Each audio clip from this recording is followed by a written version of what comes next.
찬양하겠습니다. 84장입니다. 84장.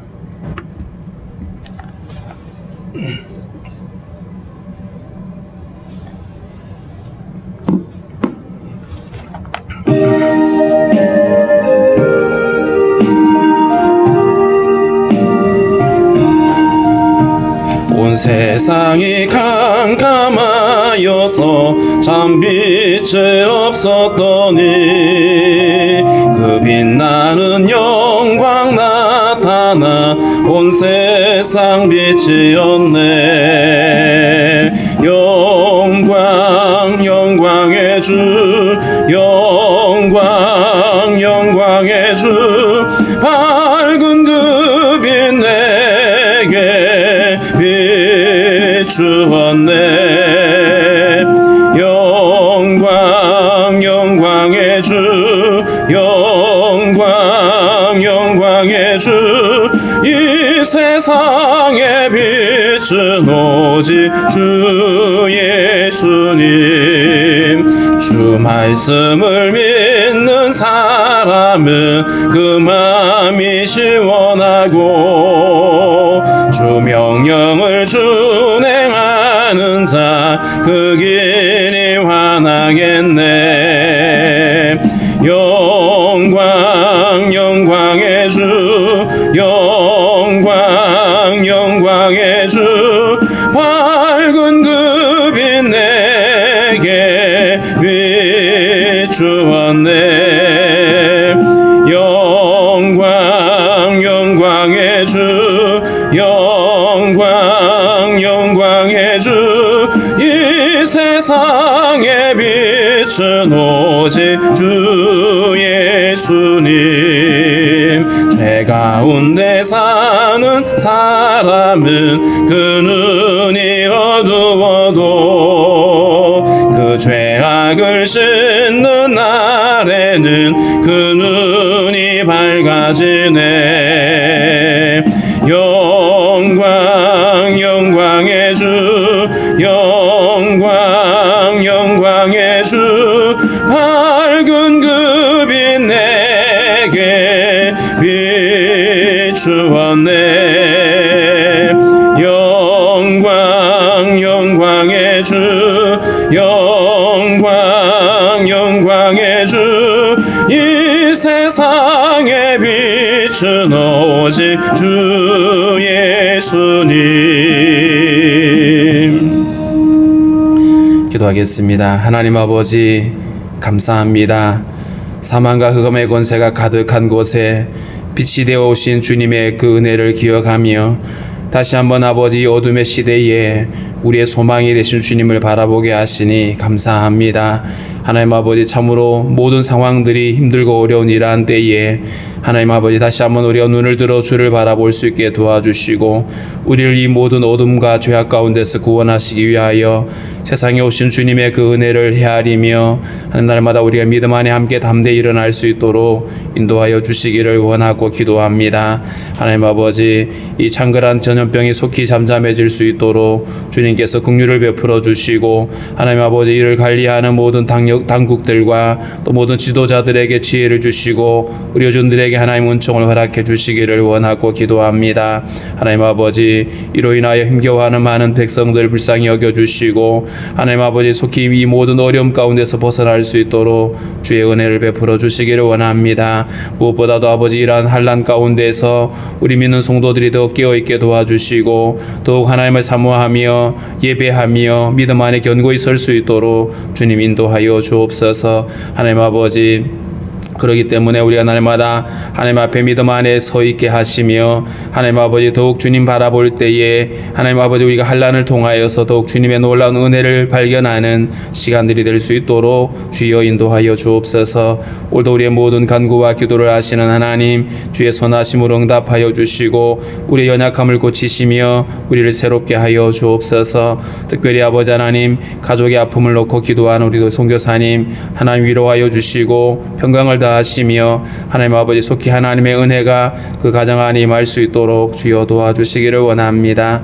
하나님 참으로 우리의 모든 것 아시는 주님께서 날마다 우리와 동행하시며 은혜 베푸시며 함께하여 주옵소서. 오늘도 주신 말씀을 우리가 잘 이해할 뿐만 아니라 이 말씀을 우리의 삶의 교훈으로 받을 수 있도록 주여 인도하여 주옵소서.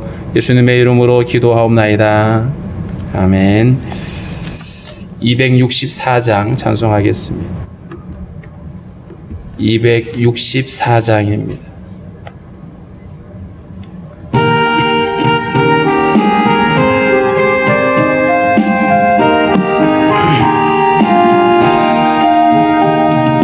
정결하게 하는 셈이 나의 앞에 있도다. 성령께서 권고하심 제 씻으라 하시네. 찬양하리 찬양하리 죽임당한 어린 양 주께 영광 돌리어라. 우리 죄를 씻어주셨네. 나의 가는 길이 좁고 내 뜻대로 안 돼도 모든 욕심 다 버리고 주만 따라가겠네. 찬양하리 찬양하리 죽임당한 어린 양 주께 영광 돌리어라. 우리 죄를 씻어주셨네. 나의 마음 제단 위에 불길같이 타올라 영원토록 찬양하며 주께 영광 돌리네. 찬양하리 찬양하리 죽임당한 어린 양 주께 영광 돌리어라.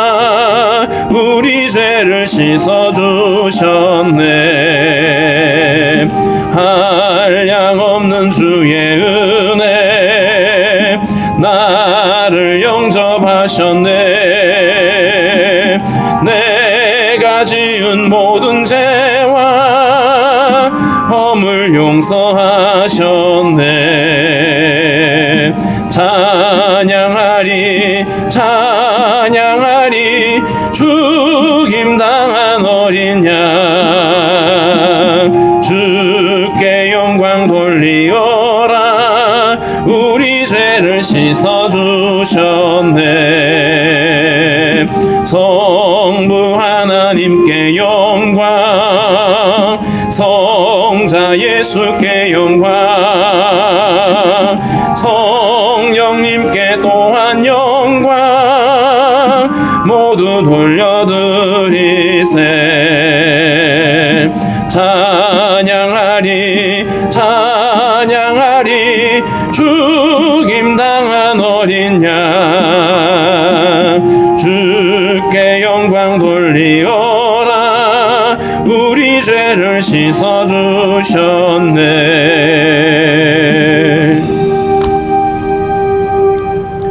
누가복음 1장 26절부터 38절까지입니다. 누가복음 1장 26절부터 38절 교독하겠습니다. 여섯째 달에 천사 가브리엘이 하나님의 보내심을 받아 갈릴리 나사렛이란 동네에 가서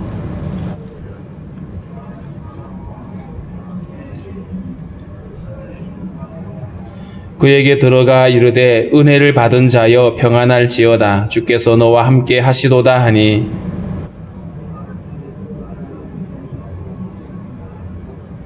천사가 이르되 마리아여 무서워하지 말라. 내가 하나님께 은혜를 입었느니라. 그가 큰 자가 되고 지극히 높으신 이의 아들이라 일컬어질 것이요 주 하나님께서 그 조상 다윗의 왕위를 그에게 주시리니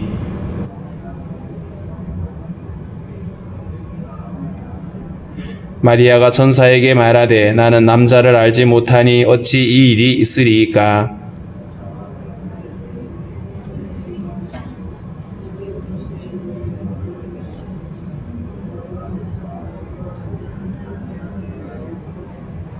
보라 내 친족 엘리사벳도 늙어서 아들을 배었느니라. 본래 임신하지 못한다고 알려지니가 이미 6달이 되었나니. 함께 있습니다. 마리아가 이르되 주의 요정이오니 말씀대로 내게 이루어지이다 하매 천사가 떠나가니라. 아멘. 오늘 이 본문은 수태고지라고 이렇게 흔히 이름을 붙이죠. 예수님이 탄생하실 것에 대하여 천사 가브리엘이 마리아에게 와서 전하는 이야기입니다. 6째 달에라고 되어 있는데 이 일은 앞에 있었던 요한의 탄생을 이야기했던 가브리엘이 다녀간 바로 그때입니다. 그렇기 때문에 요한이 예수님보다 6개월 먼저 세상에 나오죠. 6째 달에 천사 가브리엘이 하나님의 보내심을 받아, 앞서서도 가브리엘이 내가 좋은 소식을 전하기 위해서 보내심을 받았다라고 말했죠.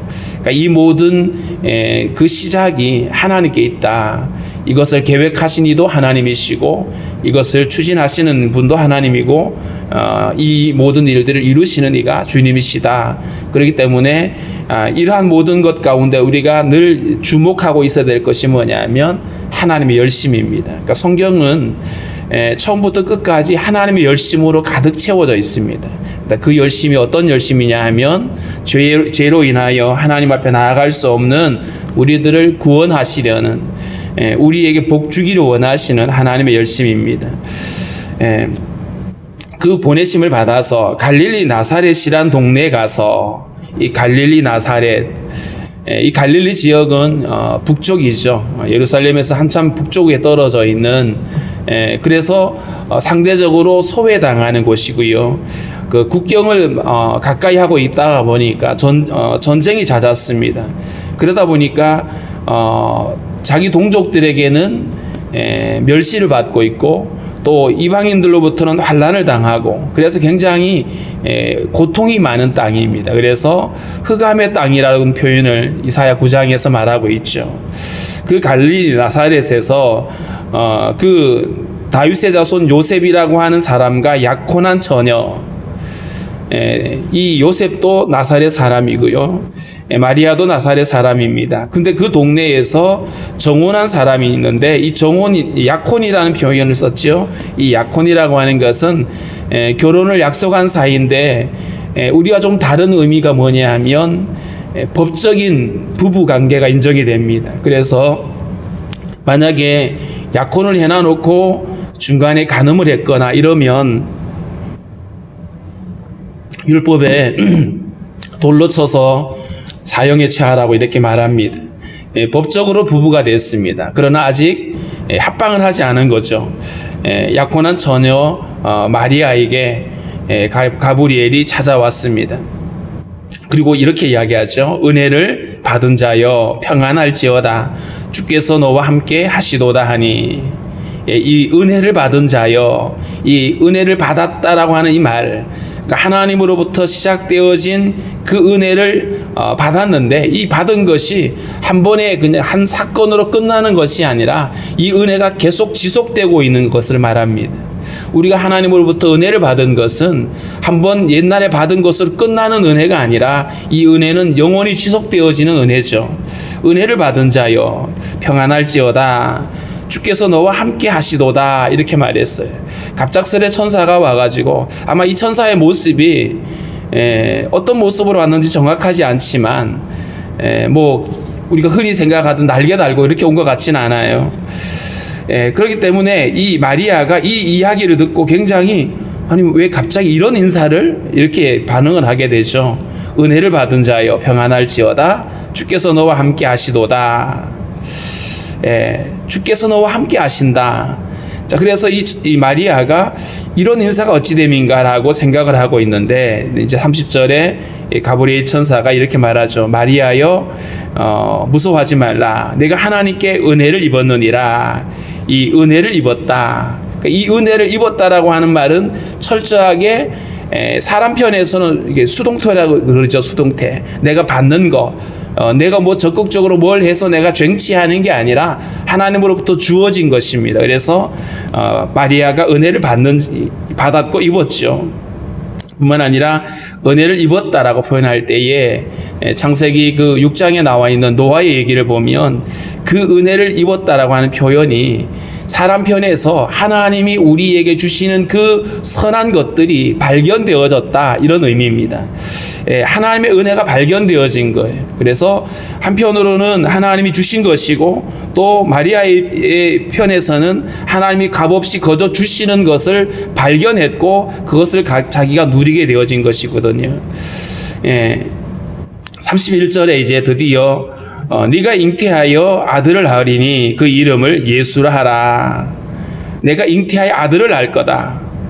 아직 결혼하고 합방하지 않은 처녀였습니다. 근데 그에게 아들을 낳을 것이고 이름을 예수라 하라. 이 예수라고 하는 이름의 뜻은 여호와는 구원이시다라고 하는 이름이죠.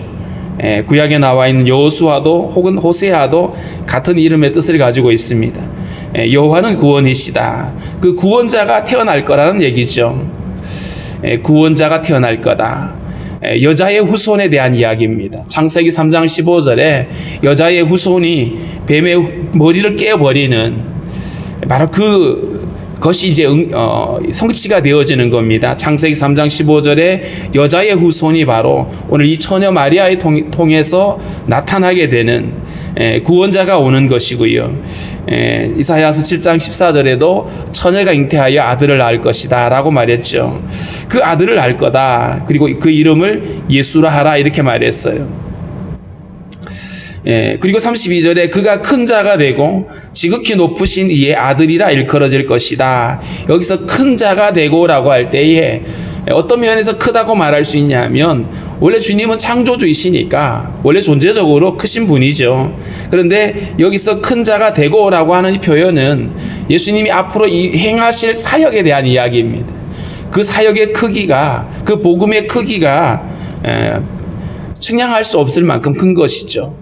2장에 가보면 이제 예수님이 탄생하시던 날에 천사가 그렇게 말하잖아요. 온 백성에게 미칠 큰 기쁨의 좋은 소식을 너에게 전하노라. 온 백성들에게, 모든 민족에게, 모든 세대에게 전해질 기쁨의 소식, 그게 바로 주님이 이루어 놓으실 복음의 사이즈인 거죠. 큰 자가 되고 지극히 높으신 이의 아들이라 일컬어질 것이다. 하나님의 아들, 하나님의 아들이 아니었는데 그 사역 때문에 하나님의 아들로 불려지는 게 아닙니다. 똑같이 인간으로 태어났는데 그 위대한 일 때문에 하나님의 아들이라고 이름을 붙여준 것이 아니고 원래 존재적으로 하나님의 아들이십니다. 하나님의 아들이로 사람들이 이제 받아들이게 될 것을 이야기하죠. 그리고 주 하나님께서 그 조상 다윗의 왕위를 그에게 주시리니, 이 말씀은 사무엘하 7장에 있는 하나님이 다윗과 맺은 언약에 대한 이야기입니다. 너의 후손이 영원히 왕위를 누리게 될 것이다 라고 말했는데, 그 왕위가 이제 바로 오늘 이 예수에게서 이어진다는, 그 성취된다라고 하는 말입니다. 그렇기 때문에 다윗의 왕위를 그에게 주었다라고 하는 말은 그가 바로 메시아가 되어 오신다는 뜻입니다. 다윗의 후손으로 오시는 바로 그 메시아임을 이야기하고 있죠. 더군다나 그 왕은 영원히 야곱의 집을 왕으로 다스릴 거다. 세상의 왕들은 태어났다가 그가 왕이 되고, 뭐 아무리 그가 나라를 잘 다스리고 나라를 부강하게 만들어도 그가 결국은 죽으면 끝이 나죠. 다윗도 그러했고 솔로몬도 그러하고, 어떤 위대한 왕도 영원히 그 왕위를 다스릴 왕은 없습니다. 어떤 제국도 영원히 가는 제국이 없죠. 세상에 있는 것들은 왔다가 그냥 끝날 때가 있습니다. 세상의 권력들은 다 그러하죠. 자, 그런데 이 예수 그리스도께서는 영원히 왕으로 다스릴 것이다. 그게 가능한 이유는 바로 주님이 영원하신 주님이시기 때문에 그렇죠. 그리고 그 나라가 무궁할 것이다. 다니엘이 느부갓네살 왕의 꿈을 해석을 하게 될 때에 그 거대한 제국들이 일어나고 다시 망하고 다시 일어나고 다시 망하는 이런 것들을 반복하는데, 그런데 마지막 사람에 의해서 세워지지 않는 영원한 나라가 올 것이다. 그 영원한 나라, 그 국권이, 그 권세가 주권이 다른 나라에게 빼앗기지 않는 영원한 나라가 세워질 거라 그랬는데, 그 영원한 나라가 바로 예수 그리스도를 통해서 세워지는 하나님 나라인 겁니다. 예수님을 통해서 세워지는 하나님의 나라는 영원합니다. 예수님께서 베드로의 고백을 받고 그런 말씀을 하셨죠. 내가 이 반석 위에 내 교회를 세우리니 음부의 권세가 이기지 못할 것이다. 주님으로 인하여 세워지는 교회, 하나님 나라는 영원합니다. 세상의 그 어떤 권력도 어떤 권세도 꺾을 수 없습니다. 교회당을 불태울 수 있고요, 믿는 자들을 죽일 수 있죠. 그러나 하나님 나라를 꺾을 수는 없습니다. 왜냐하면 그 나라가 영원한 나라이기 때문에 그런 것이죠. 자, 그런데 이 천사가 마리아에게, 아직 처녀인 마리아에게 와서 이 얘기를 하고 있는데, 마리아가 이렇게 대답을 하죠. 나는 남자를 알지 못하니 어찌 이 일이 있으리까. 마리아는 아직 남자를 경험하지 않았다. 남자와 아직 동침하지 않았다는 뜻이죠. 그런데 나는 남자를 알지 못하는데 어떻게 이 일이 가능하냐. 우리가 흔히 생각해도 어떻게 처녀가 혼자 애를 낳아요. 남자를 알아야 되는데, 남자와 같이 관계를 맺어야 애를 낳을 수 있는데 어떻게 혼자 아이를 낳을 수 있느냐라고 오늘 이 마리아는 대묻습니다. 왜냐하면 이게 불합리한 거잖아요. 말이 안 되는 거잖아요. 그래서 마리아가 이렇게 반응을 했던 겁니다.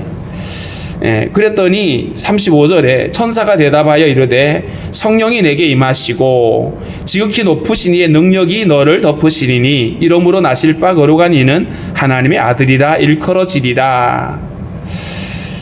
불합리한 것이라고 이야기했더니 천사가 하는 말이, 이건 성령으로 되는 것이다. 성령의 능력, 인간을 창조하셨던 하나님의 그 창조주의 능력으로 그 일이 가능할 것이다 라고 이야기합니다. 자, 그럼 여기서 우리는 왜 예수님이 이 땅에 오실 때에 이렇게 특별한 방법으로, 일반적인 출생이 아니라 성령의 잉태함으로 인해서 그렇게 오셔야 되느냐라는 것에 대해서 우리는 주목을 해야 됩니다.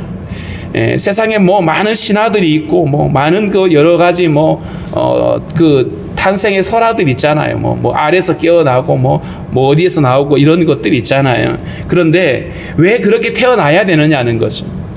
예수님이 왜 이렇게 특별한 방법으로 오셔야 되느냐, 그 이유가 분명해요. 단순히 어떤 그 교주의 위대함을 말하기 위해서 만들어낸 얘기가 아니고, 주님은 이렇게 오셔야 되는 이유가 분명했어요. 그게 바로 죄 없는 인간의 모습으로 오기 위함입니다. 죄 없는 인간의 모습. 욥기 25장에 보면 이런 말이 있어요. 부녀에게서 난 자가 어찌 깨끗하랴 하랴.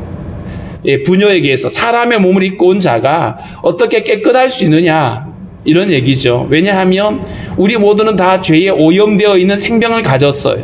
그렇기 때문에 인간의 피를 가지고 인간의 혈통을 따라오는 사람들은 다 그 죄의 생명을 가지고 있거든요. 다윗도 시편 51편에 그런 표현을 썼어요. 내가 어머니가 죄 중에서 나를 잉태했습니다. 자기가 죄 짓고 회개하고 있지만 그 탓을 어머니에게 돌리는 것이 아니라 나는 원래 죄의 생명을 가진 존재적인 죄인입니다라고 하는 이런 고백이었어요. 일반적인 혈통으로 나게 되면 이 죄의 생명을 가지고 오기 때문에 그것 가지고는 그 어떤 다른 사람들을 위해서 대속의 죽음을 죽을 수가 없죠. 그래서 어차피 죄를 가지고 있는 자는 자기 죄로 죽을 거예요. 그런데 우리의 죄를 대속하기 위해서 하나님이 죄 없는 예수님을 세상에 보내신 겁니다.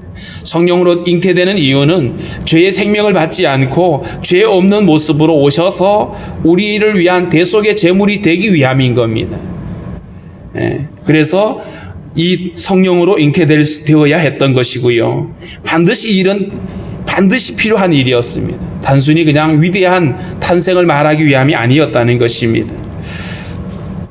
그러면서 엘리사벳이 임신한 얘기를 해주죠. 이미 6달이 되었다. 본래 아이를 낳을 수 없다라고 알려진 여인이었는데 하나님으로 인해서 이미 이렇게 되어졌다라고 얘기를 하면서 대저 하나님의 모든 말씀은 능하지 못하심이 없다. 하나님의 모든 말씀은 전능하신 그분이 이루실 겁니다. 하나님이 말씀해 놔놓고 너무너무 센 얘기를 해가지고 나 이것 너무 세게 얘기했으니까 못 지킨다. 이런 일은 있을 수가 없습니다. 하나님의 모든 말씀은 반드시 이루어질 것입니다. 이 말을 이제 천사가 전했더니 이때 마리아의 반응이 이러하죠. 주의 여종이오니, 여기서 이 마리아가 하나님 앞에서 자신을 고백하기를 나는 주의 여종입니다. 내 모든 것들이 주님의 것입니다라고 고백을 하고 있죠. 다시 말하면 이 말은 비록 이 일이 내게는 불리할 수 있지만 그것은 내가 결정할 문제가 아니라 주인이신 하나님이 결정할 문제입니다라고 하는 이런 고백입니다. 사실 이 마리아가 아직 처녀인데 아직 그 정혼해 놓고 합방하기 전에 자기가 아이를 갖게 되면 이거는 굉장히 위험한 일이었어요. 자칫하면 사람들로부터 돌맞을 수 있는 이야기였습니다. 그 같은 동네에 있었잖아요. 그러니까 다 뻔히 알아요, 다. 그런데 그 마태복음에 보면 요셉이가 이 마리아가 임신한 사실을 알고 굉장히 불쾌해하죠. 그러면서 가만히 끊으려고 했어요. 비록 그가 막 성격이 급한 사람 같았으면 아마 돌을 들었을 거예요. 그런데 그 사람은 의로운 사람이어서 이 마리아의 입장을 생각해서 조용히 끊겠다라고 결정을 하죠. 관계를 파혼하겠다고 하는 거였죠. 그때 천사가 와서 말해 주어서 요셉이가 깨닫게 되어졌지. 하여튼 이런 위기가 있었던 거죠. 그렇기 때문에 마리아가 선뜻 요셉에게 물어보지도 않고 이 일이 가능한 것은 결국 이 고백이었어요. 주의 여종이오니, 제가 결정할 문제가 아니라 주님이 결정하신 문제죠 라고 하는 이 고백이었습니다. 그러면서 말씀대로 내게 이루어지이다. 이 말은 결국 비록 내가 이해가 되지 않지만 내가 아직 남자를 알지 못한 상황에서 아이를 갖는다는 게 이해가 되지 않지만 하나님의 말씀대로 될 것을 믿었던 거예요. 이게 마리아의 믿음입니다. 워낙 그 로마 캐톨릭에서는 마리아를 신성시 여기고 심지어는 그가 죄가 없다라고까지 얘기를 합니다. 그럼 마리아는 어디서 뚝 떨어졌나요? 너무 신성시하고 그러다 보니까 우리가 좀 반감을 가지고 있지. 그러나 이 마리아의 믿음은 우리가 인정을 해줘야 됩니다. 철저하게 하나님의 주권을 인정하고 있고 자신의 불리함에도 불구하고 그 일을 자기가 수용하고 있는 것. 우리가 하나님 앞에서 우리가 믿음 생활을 하게 될 때에 우리가 내게 불리할 것 같은 일들 있잖아요. 내가 순종을 했다가는 내가 손해가 될 것 같은 일들. 그럼에도 불구하고 하나님의 주권을 인정을 하고 그 주권 앞에 무릎을 꿇을 수 있다라면 이게 바로 믿음인 거예요. 나의 어떤 계산에 의해서 순종을 결정하는 것이 아니라 오직 나는 주님의 것입니다라고 하는 이런 고백인 것이죠. 그래서 오늘 아들을 보내시는 이 하나님의 열심, 그분의 은혜도 우리가 기억할 뿐만 아니라 우리가 하나님의 앞에서 하나님의 그 일들 앞에서 우리가 어떻게 반응을 할 것인지, 여전히 우리가 계산하고 내 편에서 여러 가지 상황들을 종합을 해서 판단할 것이 아니라 주님 말씀 앞에 우리가 아멘으로 하답할 수 있는 이런 믿음이 우리 안에 있어져야 될 것입니다. 함께 오늘 기도하실 때에 이 흑암의 권세에 매여 있는 우리들에게 소망의 주님을 보내시는 그 하나님의 열심과 그분의 은혜 앞에 감사하고 뿐만 아니라 우리가 살아가면서 주님의 그 말씀 앞에 온전히 우리가 주님의 주권을 인정하고 주님 앞에 우리가 종인 것을 기억하고 아멘하고 하답할 수 있는 그런 믿음을 달라라고 기도하도록 하겠습니다.